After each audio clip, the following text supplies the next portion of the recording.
Good morning students, welcome to MKH video series. I am Shivani. Today we are going to start the remaining part of the chapter, that is human system. In the last video we were discussing about the blood circulatory system, in which we had studied the blood. The blood has the two parts, that is plasma and cell corpuscles. ठीक है, cells और corpuscles, which is known as granular portion, and the plasma is known as liquid portion, which is responsible for the transportation of nutrients. ठीक है, और ये जो plasma है ये ब्लड का कितने परसेंट है? 55%, and this is the 45%. Plasma contains the water, organic substance and inorganic substance. Cells contains the or corpuscles contains the RBC, WBC and platelets. Okay, now we are studying about the RBC. What is the meaning of the RBC?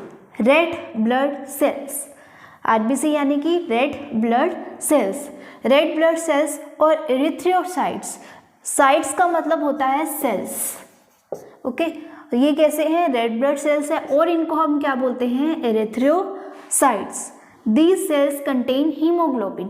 अब RBC red colour का होता है. Red colour का क्यों होता है? क्योंकि इसके अंदर हीमोग्लोबिन प्रेजेंट होता है. अब हीमोग्लोबिन रेड कलर का क्यों होता है? आरबीसी रेड कलर का होता है हीमोग्लोबिन की वजह से. हीमोग्लोबिन रेड कलर का क्यों होता है? इसके अंदर हीम प्रेजेंट होता है. ये दो पार्ट से मिलकर बना है, haem and globin. Haem is known as a pigmented part, globin is known as a protein. यानी कि जो हीम है ये पिगमेंटेड पार्ट है, यानी कि कलर्ड पार्ट है.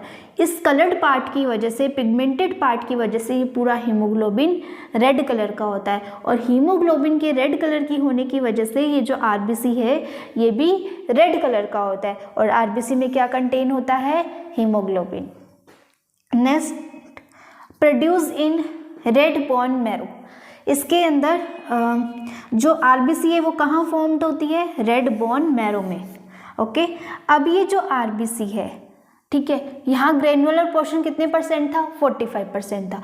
तो ये आरबीसी इस 45% का 99% फॉर्म करती है. क्या फॉर्म करती है?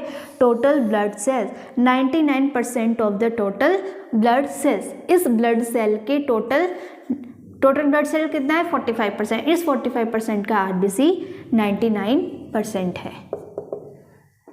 ठीक है, नेक्स्ट है mature human RBC lack nucleus. जो मैच्योर ह्यूमन आरबीसी होता है उसके अंदर न्यूक्लियस नहीं होता. हमने देखा सेल के अंदर क्या प्रेजेंट रहता है? न्यूक्लियस प्रेजेंट रहता है. लेकिन जब ये आरबीसी मैच्योर हो जाता है उसके अंदर ये न्यूक्लियस एब्सेंट हो जाता है. ठीक है, and average life is 120 days. RBC की जो एवरेज लाइफ है वो कितने डेज है? 120 डेज. यानी कि 120 डेज तक ही सर्वाइव करता है. उसके बाद ये डेड हो जाता है और न्यू आरबीसी हमारी बॉडी में फॉर्म्ड होता है. ठीक है, इसका फंक्शन क्या है? Transport mainly oxygen and small amount of carbon dioxide. Oxygen को भी ट्रांसपोर्ट करता है एंड कार्बन डाइऑक्साइड को भी ट्रांसपोर्ट करता है. लेकिन स्मॉल अमाउंट में किसको ट्रांसफर करता है? कार्बन डाइऑक्साइड को. Next is WBC which is known as white blood cells और ल्यूकोसाइट्स. ल्यूको यानी कि कलरलेस और साइट्स यानी कि सेल. तो यानी कि ये कैसा सेल हो गया? कलरलेस सेल हो गया. क्यों होता है कलरलेस सेल? क्योंकि इसके अंदर हीमोग्लोबिन प्रेजेंट नहीं होता. यहाँ हीमोग्लोबिन प्रेजेंट था, इस वजह से ये आरबीसी कलर्ड था. लेकिन यहाँ हीमोग्लोबिन एब्सेंस है, जिस वजह से ये WBC कलरलेस होता है. दे formed in red bone marrow. They also formed in red bone marrow. Next, WBC is divided into two parts, that is granulocytes and agranulocytes. Granulocytes यानी कि जिसके ऊपर इस तरह से dot dot dot dot present रहते हैं उसको हम ग्रेनुलोसाइट्स बोलते हैं, मतलब ग्रेन्यूल्स बोलते हैं.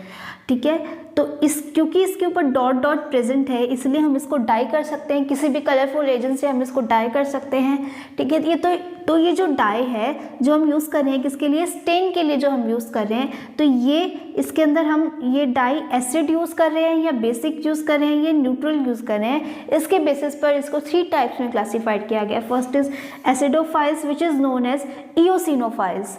Second is basophils third is neutrophils. Okay, ये किसके बेसिस पे डिवाइडेशन है? ये division on the basis of dye which is use for stains. ठीक है, और इसमें डाई क्यों यूज हुई है? क्योंकि ये इनके अंदर क्या प्रेजेंट है? ग्रेन्यूल्स प्रेजेंट है।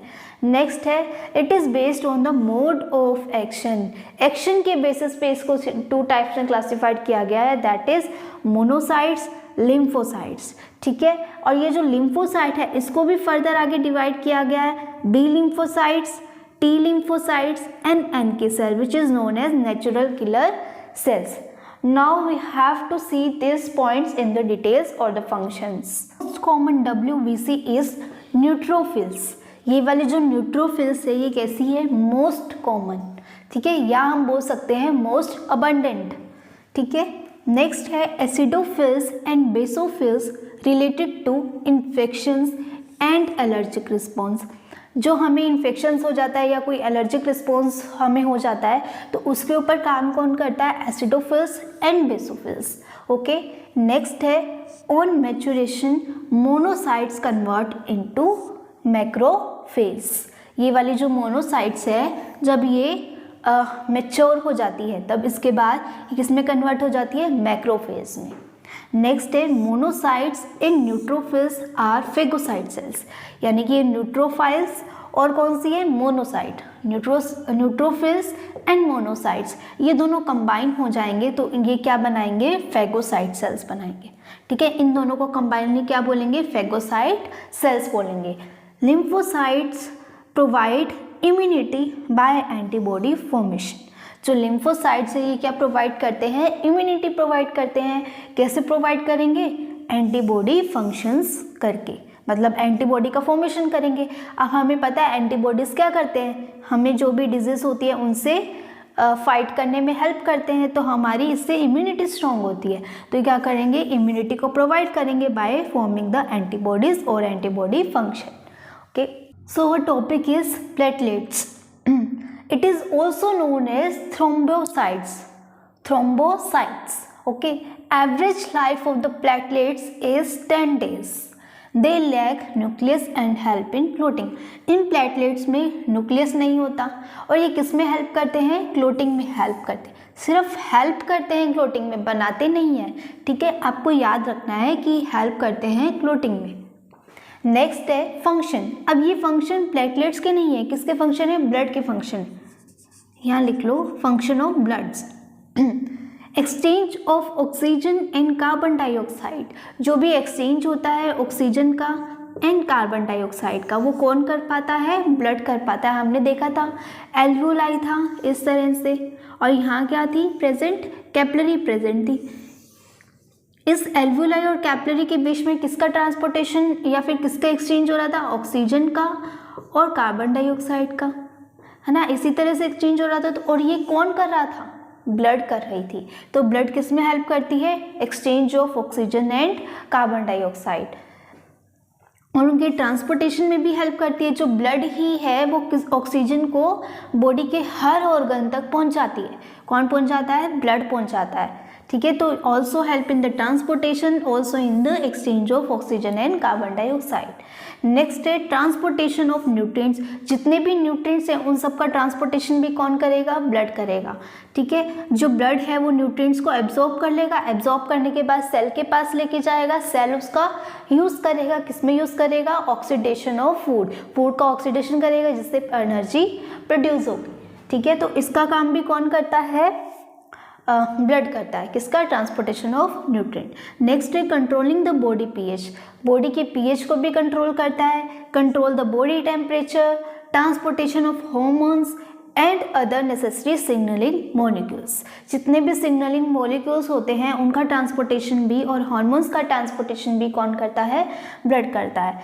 Excretion the waste out of the body. Body को एक्सक्रीट करने में भी कौन हेल्प करता है? ब्लड हेल्प करता है। एनस से क्या बाहर निकल रहा था? वेस्ट बाहर निकल रहा था, और ये वेस्ट को बाहर निकालने में हेल्प कौन करता है? ब्लड हेल्प करता है। ठीक है, with the help of excretory system. और इसका जो सिस्टम होता है उसको क्या बोलते हैं? Excretory system. ये अलग से अपनी टॉपिक है, हम डिस्कस करेंगे इसको। ठीक है, प्रोवाइड इम्यूनिटी। इम्यूनिटी प्रोवाइड करता है, यहाँ देखा था।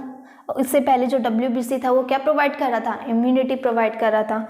ब्लड क्लॉटिंग में हेल्प करता है, ये प्लेटलेट्स से किसमें हेल्प कर रहे हैं, क्लॉटिंग में हेल्प कर रहे हैं। और ये प्लेटलेट्स, WBC, RBC किसके पार्ट है, ब्लड के पार्ट है, और उनके जो फंक्शन होंगे वही किसके फंक्शन होंगे, ब्लड के फंक्शन होंगे, ठीक है। So this is all about the blood. Now our next topic is types of bloods. Blood कितने टाइप्स के होते हैं, based on antigen present on the RBC। RBC की सरफेस पे कोई ना कोई एंटीजन्स प्रेजेंट रहते हैं, उन एंटीजन्स को क्लासिफाइड किया गया है किसमें, ABO ग्रुप में, RH ग्रुपिंग में। अगर RBC के सरफेस पर A एंटीजन प्रेजेंट है तो उसका नाम होगा A ग्रुप।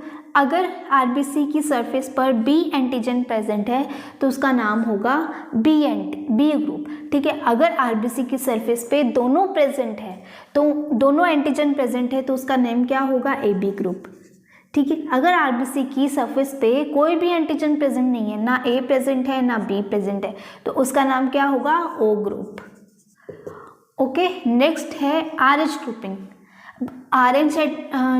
इन एंटीजन्स के अलावा, किन एंटीजन्स के अलावा, इन AB एंटीजन्स के अलावा कुछ और एंटीजन्स है जो RBC की सरफेस पे रहते हैं। वो एंटीजन कौन से हैं, RH एंटीजन। अब RH पॉजिटिव भी हो सकता है और RH नेगेटिव भी हो सकता है। मोस्टली ह्यूमंस में जो RH एंटीजन है वो पॉजिटिव रहता है, ठीक है। So now our next topic is all about the blood vessels. Blood vessels, so now let's start. मैंने आपको blood and circulatory system start करने से पहले 3 चीज दिखाई थी, that is blood vessels and heart, okay. Blood मैंने बताया था कि ये लिक्विड फॉर्म में होता है जो कि न्यूट्रिएंट को एब्जॉर्ब करता है और ट्रांसपोर्टेशन का काम करता है। ब्लड वेसल्स क्या थे, पाइपलाइंस थे जो ब्लड को ट्रांसपोर्ट करने का काम करते हैं। हार्ट क्या करता है, ब्लड को पंप करता है, ठीक है। तो इसमें जो ब्लड के बारे में तो हमने रीड आउट कर लिया। ब्लड के बारे में क्या रीड आउट किया, इसके डिफरेंट पार्ट्स पढ़े, WBC, RBC, प्लेटलेट्स, वाटर, ये सब वाटर ब्लड के पार्ट्स थे, इन सब के बारे में हमने डिस्कस कर लिया। लेकिन अब हमें जो पढ़ना है वो है ब्लड वेसल्स के बारे में, ठीक है। This is all about the blood and this is all about the circulatory system. हमारा टॉपिक क्या था, ब्लड एंड सर्कुलेटरी सिस्टम, जिसमें से हमने ब्लड के बारे में पढ़ लिया। अब हमारा क्या बचा, सर्कुलेटरी सिस्टम बचा। तो सर्कुलेटरी सिस्टम स्टार्ट करने से पहले कुछ टर्म्स है जो आपको पता होने चाहिए, और वो टर्म्स क्या है, वो है आर्टरीज, वेन एंड कैपिलरीज। जो ब्लड वेसल्स हैं वो 3 टाइप्स की होती है, arteries, when and capillaries. Blood vessels क्या थी, पाइपलाइंस थी। इन पाइपलाइंस को 3 पार्ट्स में डिवाइड कर दिया, आर्टरीज, वेन्स एंड कैपिलरीज। अब ये आर्टरी, वेन, कैपिलरीज क्या होती है, इससे पहले आप इस आर्टरीज और वेन को समझो। ये डायग्राम है, ये इधर वाली ये जो लाइन है ना, ये आर्टरी है, और यहाँ से ये जो लाइन निकल रही है ये वेन है।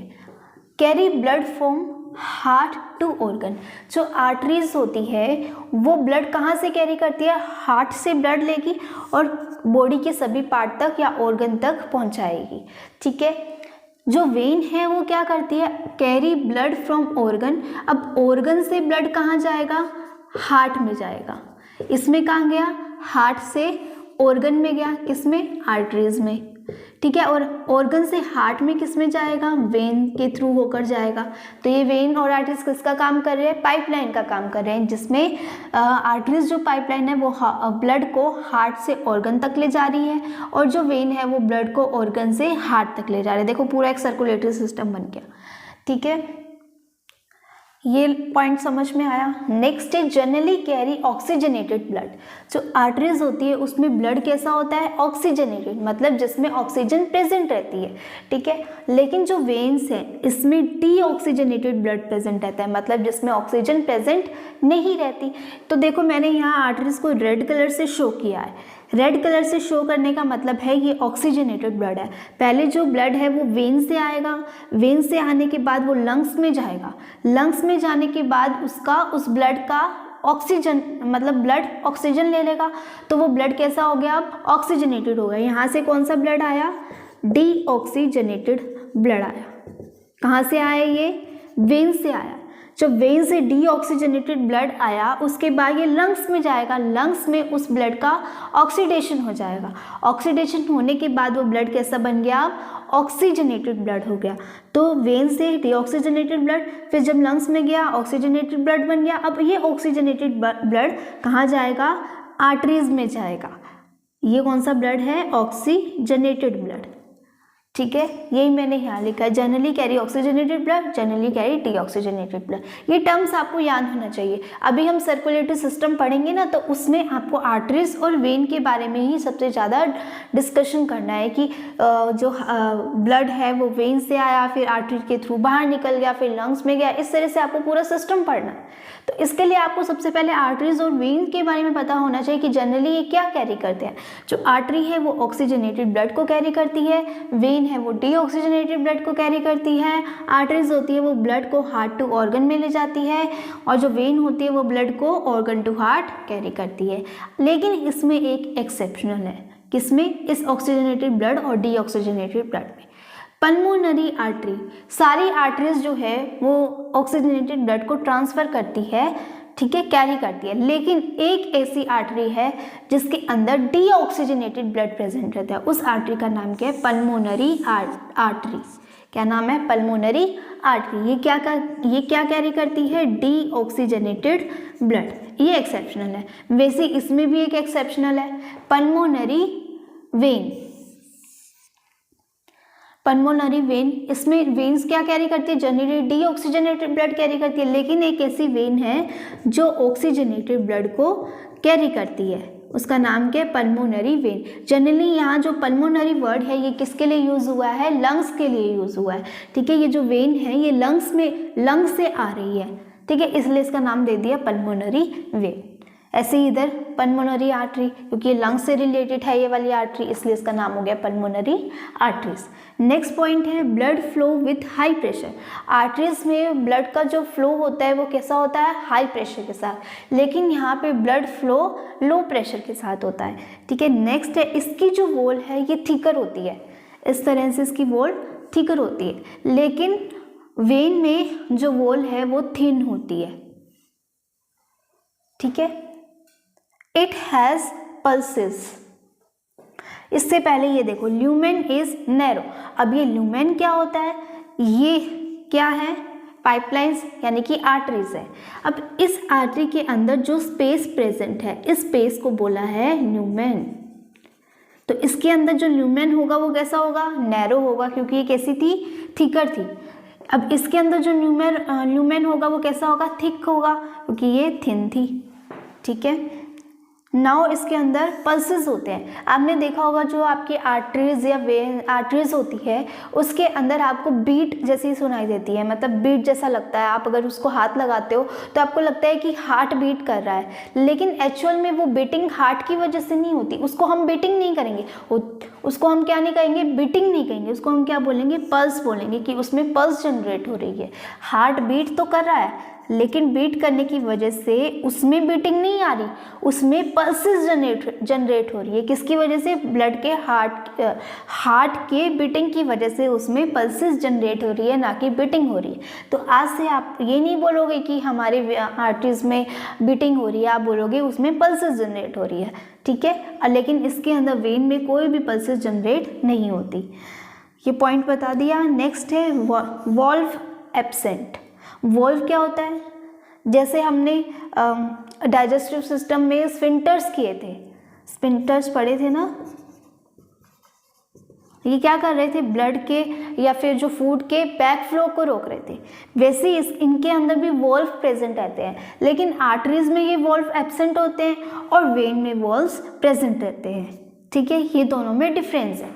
First difference, heart to organ, organ to heart. Next, oxygenated blood, deoxygenated blood. Exceptional, pulmonary arteries and pulmonary vein. Third है, इसके अंदर आर्टरीज में जो ब्लड है वो हाई प्रेशर के साथ फ्लो होता है, इसमें लो प्रेशर के साथ। इसमें जो वॉल्स है वो थिकर होती है, इसमें वॉल्स थिन होती है। इसमें पल्सेस होते हैं, इसमें पल्सेस नहीं होते। Lumen is narrow, lumen is thick. Valve absent, valve present. So this is all about the arteries and when. अब हम आते हैं कैपिलरीज पर। अब देखो ये जो आर्टरीज है, ये आर्टरीज क्योंकि बहुत ज़्यादा हाई प्रेशर के साथ ये मूव कर रही है। ब्लड का आर्टरीज में ब्लड का फ्लो कैसा होता है, हाई प्रेशर के साथ होता है। अब इतना हाई प्रेशर के साथ होता है तो ये सारे ऑर्गन तक तो ब्लड को नहीं पहुंचा पाएगी, इसलिए ये वाली जो आर्टरीज है ये इतनी पार्ट्स में मतलब अलग अलग पाइपलाइंस में डिवाइड हो जाती है, और अलग अलग पाइपलाइंस में डिवाइड होने के बाद वापस से एक पाइपलाइन बन जाती है जिसको क्या बोल रहे हैं, वेन बोल रहे हैं। ठीक है, तो ये जो डिवाइडेशन हुआ, ये जो पाइप्स बनी डिवाइडेशन के बाद, इन पाइप्स को क्या बोला है, कैपिलरीज बोला है। अब इसकी डेफिनेशन रीड आउट करो। In tissues and organ blood vessels divided into smaller and smaller vessels, ये स्मॉलर वेसल्स में डिवाइड हो गए to bring the blood in contact with all cell. अब ये क्यों डिवाइड हुए, ताकि जो ब्लड है वो सभी ऑर्गन्स तक पहुंच सके, सभी सेल्स तक पहुंच सके, इसलिए आर्टरीज डिवाइड हो गई, वेन्स डिवाइड हो गई। ठीक है, और इन डिवाइडेशन वाली वेसल्स को क्या नाम दिया है, कैपिलरी नाम दिया है। The smallest blood vessels known as capillaries. So one next topic is heart. हमने ब्लड के बारे में पढ़ लिया, ब्लड वेसल्स के बारे में पढ़ लिया, अब नेक्स्ट क्या है, heart. Human heart is muscular red colour. कौन से कलर का होता है, रेड कलर का होता है, और कैसा होता है, मस्कुलर होता है, मतलब इसके अंदर कोई भी बोन्स प्रेजेंट नहीं होती।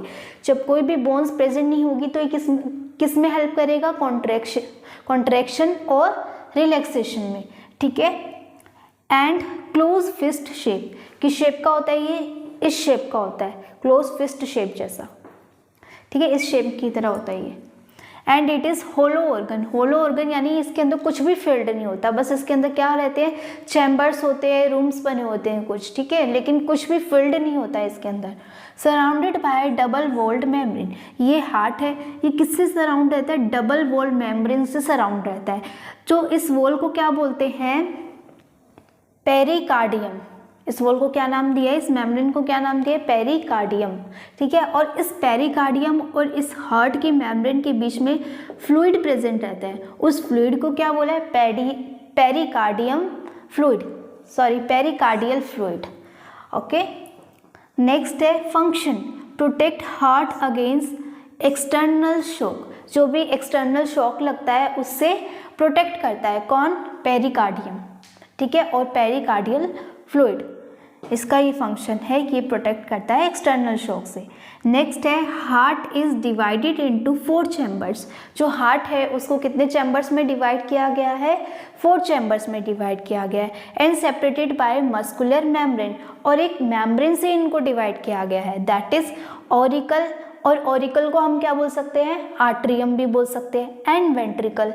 सो ये देखो यहाँ पर, इधर की साइड देखो, 4 चैम्बर है ये। ठीक है, ऊपर वाले राइट ऑरिकल, राइट वेंट्रिकल, हाँ, और इधर वाले लेफ्ट ऑरिकल और लेफ्ट वेंट्रिकल। और किससे डिवाइड है, एक मेम्ब्रेन से डिवाइड है। ठीक है, तो यही हमने बोला है कि 4 मेम्ब्रेन में डिवाइड रहते हैं, 4 चैम्बर में डिवाइड रहते हैं, और किससे सेपरेट रहते हैं, मस्कुलर मेम्ब्रेन में।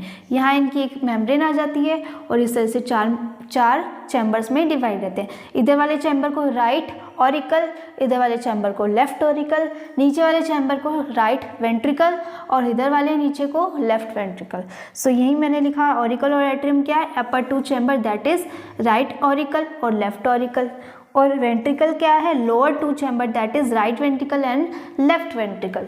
This is the diagram. अब ये देखो मैंने यहाँ बीच में एक स्ट्रक्चर बनाई है, ये स्ट्रक्चर क्या है, इसको बोलते हैं, जो राइट ऑरिकल और राइट वेंट्रिकल के बीच में ये जो वॉल्व प्रेजेंट है ये, ठीक है, उसको बोलते हैं ट्राइकस्पिड वॉल्व। अब ये किस काम आता है, हमने डाइजेस्टिव सिस्टम में पढ़ा था स्फिंक्टर्स क्या कर रहे थे, फूड के बैक फ्लो को रोक रहे थे। वैसे जब ब्लड है इसके अंदर आएगा, सबसे पहले किस में आएगा, राइट ऑरिकल के अंदर आएगा। ठीक है, जब ब्लड राइट ऑरिकल के अंदर आएगा तो राइट ऑरिकल से वो किस में जाएगा, राइट वेंट्रिकल में नीचे की तरफ मूव करेगा। अब ये नीचे की तरफ तो मूव कर गया, ठीक है, अब ये वापस ऊपर राइट ऑरिकल में ना चला जाए, इसके लिए यहाँ क्या लगाए जाते हैं, वॉल्व लगाए जाते हैं, और इस वॉल्व का नाम क्या है, ट्राइकस्पिड वॉल्व। इसी तरह से यहाँ लेफ्ट ऑरिकल और लेफ्ट वेंट्रिकल के बीच में भी एक वॉल्व होता है जिसका नाम क्या है, बाइकस्पिड वॉल्व। ये भी किस लिए आता है, जब ब्लड लेफ्ट ऑरिकल में आएगा तो लेफ्ट ऑरिकल से लेफ्ट वेंट्रिकल में जाएगा। अब लेफ्ट वेंट्रिकल से वापस लेफ्ट ओरिकल में ना चला जाए, इसलिए यहाँ क्या लगाया जाता है, वॉल्व लगाया जाता है, जिसको क्या बोलते हैं, बाइकस्पिड वॉल्व। तो इसका काम क्या है, both valve prevents the back flow of blood. Okay, next है deoxygenated blood transfer to all organ to by vena cava. अब ये देखिए, अब इसके फंक्शंस देखिए कि हार्ट एक्चुअल में काम कैसे करता है। सो अब हमें हार्ट की वर्किंग देखनी है। हार्ट की वर्किंग के लिए सबसे पहले डीऑक्सीजनेटेड ब्लड आएगा। डीऑक्सीजनेटेड ब्लड यानी कि जिसमें ऑक्सीजन एब्सेंट रहती है, ठीक है। तो ऑक्सीजनेटेड ब्लड किसके थ्रू आता है, हमने ब्लड वेसल्स में पढ़ा था, वेन्स के थ्रू आता है। तो सबसे पहले वेन्स के थ्रू डीऑक्सीजनेटेड ब्लड किस में जाएगा, राइट ऑरिकल में जाएगा। अब देखिए वेन्स के थ्रू, जिस वेन के through deoxygenated blood right auricle में आया है, उस वेन का नाम क्या है, वीना कावा। अब इसको अलग से नेम क्यों दिया है, इस वेन्स को अलग से नेम क्यों दिया है, क्योंकि ये सबसे लार्जेस्ट वेन्स है, क्योंकि ये सबसे लार्जेस्ट वेन है, इसलिए इसको अलग से नाम दे दिया वीना कावा। अगर आपसे पूछ ले कि सबसे लार्जेस्ट वेन कौन सी है, तब आपका आंसर क्या आएगा, वीना कावा। और वीना कावा से डीऑक्सीजनेटेड ब्लड कहाँ जाएगा, राइट ऑरिकल में। ये दोनों कौन सी वेन्स हैं, ये दोनों है वीना कावा। इन दोनों से ब्लड, डीऑक्सीजनेटेड ब्लड यहाँ राइट ऑरिकल में चला जाएगा। अब राइट ऑरिकल में जाने के बाद ब्लड इसके थ्रू, किसके थ्रू, ट्राइकस्पिड वॉल्व के थ्रू राइट वेंट्रिकल में जाएगा।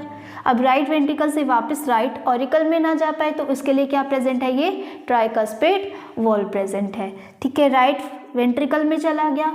अब राइट वेंट्रिकल के पास यहाँ पल्मोनरी आर्टरीज होती है।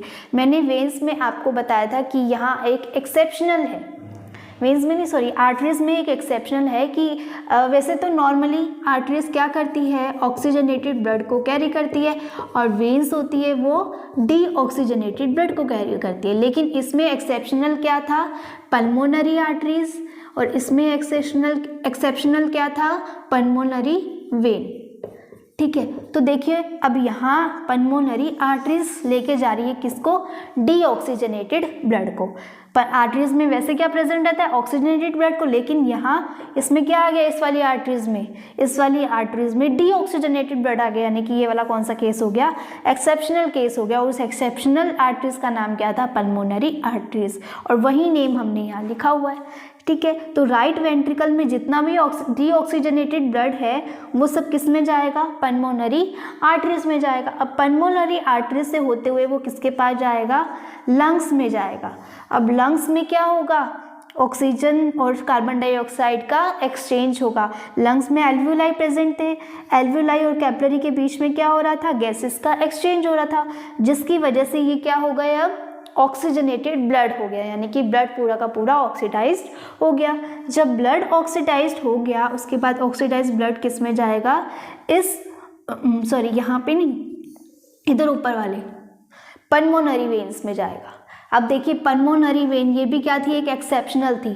इसके अंदर वेन्स में क्या प्रेजेंट रहता है, डीऑक्सीजनेटेड ब्लड प्रेजेंट रहता है, लेकिन हमारे पास लंग से ऑक्सीजनेटेड ब्लड आके किस में जा रहा है, पल्मोनरी वेन्स में। तो ये क्या कैरी कर रहे हैं, ऑक्सीजनेटेड ब्लड। तो ये कैसा केस हो गया, एक्सेप्शनल केस हो गया, और उस एक्सेप्शनल वेन का नाम क्या है, पल्मोनरी वेन। तो अब ये ऑक्सीजनेटेड ब्लड किधर ट्रांसफर हो रहा है, इस पल्मोनरी वेन में ट्रांसफर हो रहा है, ठीक है। पल्मोनरी वेन्स में होता हुआ ऑक्सीजनेटेड ब्लड कहाँ जाएगा, लेफ्ट ऑरिकल में जाएगा।